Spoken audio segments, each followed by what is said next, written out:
আল্লাহ রাব্বুল আলামিনই প্রথম, আল্লাহ পাকই শেষ। আল্লাহ পাক প্রকাশ্য, আল্লাহ পাক গোপন। ওয়া হুয়া বিকুল্লি শাইইন আলিম। আল্লাহ পাক বলছেন তিনি প্রত্যেকটা বিষয় সম্পর্কে জ্ঞানী। সূরা হাদিদ আয়াত নাম্বার 3।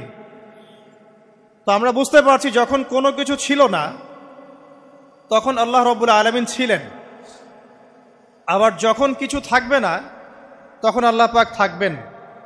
কুল্লু মান আলাইহা ফান ওয়া ইয়াবকা ওয়াজহু রাব্বিকা যুল জালালি ওয়াল ইকরাম। সমস্ত কিছু ফানা হয়ে যাবে, শুধুমাত্র আল্লাহ রাব্বুল আলামিনের সত্তা, জাত এটা বাকি থাকবে। তার মানে আল্লাহ পাকই শুরু, আল্লাহ পাকই শেষ।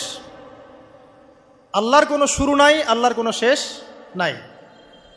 এখন কেউ যদি প্রশ্ন করে যে আল্লাহ সব কিছু সৃষ্টি করেছেন, তাহলে আল্লাহকে কে সৃষ্টি করলো? নাউজুবিল্লাহ। তো তখন আমরা বলবো যে যদি কেউ আল্লাহকে সৃষ্টি করত তাহলে তো সেই সৃষ্টিকর্তা হয়ে যেত, তাই নয় কি? এইভাবে এক এক করে যদি আমরা পিছনের দিকে যেতে থাকি তাহলে একটা পর্যায়ে গিয়ে তো আমাদেরকে থামতে হবে। তো আমরা যেখানে গিয়ে থামছেন সেটাই হচ্ছে আল্লাহ রাব্বুল আলামিন।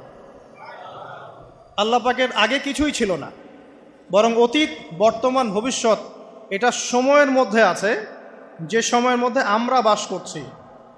আল্লাহ রাব্বুল আলামিনের কাছে এরকম অতীত, বর্তমান, ভবিষ্যৎ কিছু নাই। আল্লাহ রাব্বুল আলামিন একা ছিলেন, তখন কিছুই ছিল না। আবার যখন সব কিছু ধ্বংস হয়ে যাবে আল্লাহ পাক একাই থাকবেন, আর কিচ্ছু থাকবে না। এখন আল্লাহ পাক সর্বপ্রথম সৃষ্টি করলেন আরশে আজিম। কি সৃষ্টি করলেন? এবং আরশটা পানির উপরে ছিল। কিসের উপরে? পানির উপরে।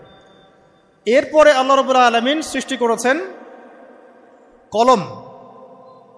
আল্লাহ পাকের কাছে লাউহে মাহফুজ আছে। লাউহে মাহফুজ মানে সুরক্ষিত একটা ফলক। এখানে আল্লাহ পাক কলমকে বললেন লিখো।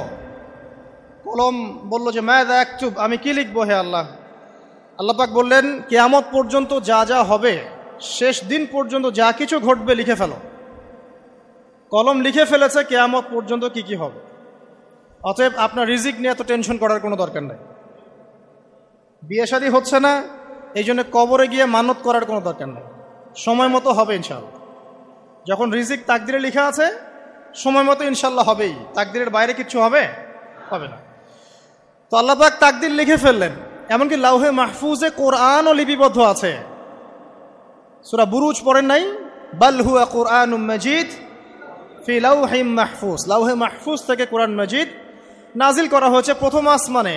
এরপর প্রথম আসমান থেকে আস্তে আস্তে ধাপে ধাপে বিভিন্ন ঘটনার পালাক্রমে রাসূলুল্লাহ সাল্লাল্লাহু আলাইহি ওয়াসাল্লামের কলবের মধ্যে জিবরাইল আলাইহিস সালামের মারফতে ওহী করা হয়েছে। এই হলো কোরআন, যেটা নাজিল হতে সময় লেগেছে 23 বছর। তো লাউহে মাহফুজ আল্লাহ রাব্বুল আলামিন সব লিখে ফেললেন। এভাবে 6 দিন, আল্লাহ পাকের হিসেবে 6 দিন কত লম্বা আল্লাহ ভালো জানেন। 6 দিনে আল্লাহ রাব্বুল আলামিন এরপর সৃষ্টি করলেন পুরো মহাবিশ্ব। পুরো মহাবিশ্ব বলতে আমি শুধু পৃথিবীর সৌরজগৎ বোঝাচ্ছি না। এই মঙ্গল, বুধ, শনি, বৃহস্পতি এইটুক না, এরকম হাজার হাজার সৌরজগৎ মিলে একটা গ্যালাক্সি হয়, আর হাজারটা গ্যালাক্সি মিলে গিয়ে একটা আসমান হচ্ছে, মহাকাশের একটা ছায়াপথ আসমান হচ্ছে। তো এরকম 7টা আসমান বা 7টা মহাবিশ্ব আল্লাহ পাক সৃষ্টি করলেন মাত্র 6 দিনে। কয় দিনে?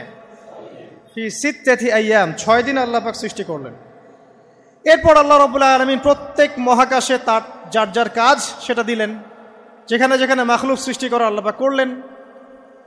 আল্লাহ রাব্বুল আলামিন মালায়েকা সৃষ্টি করলেন নূর দিয়ে। কি দিয়ে? আলো দিয়ে। আলোর মধ্য দিয়ে আল্লাহ রাব্বুল আলামিন ফেরেশতা সৃষ্টি করলেন। আল্লাহ পাক জিন সৃষ্টি করলেন। জিন কি দিয়ে? আগুন দিয়ে। একদম যেটা উত্তপ্ত আগুন, লাল আগুন, সেই আগুন দিয়ে আল্লাহ পাক জিন জাতিকে সৃষ্টি করলেন।